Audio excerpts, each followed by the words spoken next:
السلام عليكم، شلونكم شباب؟ طبعا شباب اشتركوا بالقناة مالتي تنزلكم كل ما هو جديد. طبعا راسلت وزير التربية والتعليم العراقي.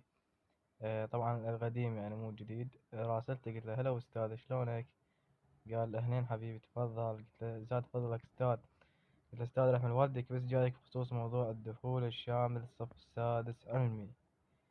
طبعا قال لي اي حبيبي احنا بعدنا ما سوينا اجتماع حول هذا الموضوع، وان شاء الله عن قريب راح ينزل خبر مفرح. قلت له أستاذ يعني شنو أفتهم من كلامك هذا؟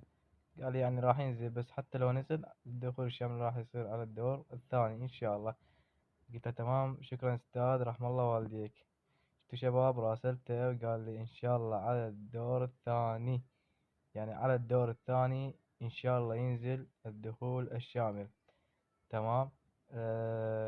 لا تفقدون الأمل، لا تفقدون، ظل اقروا وإن شاء الله ما يصير إلا الخير. وتحياتي للجميع.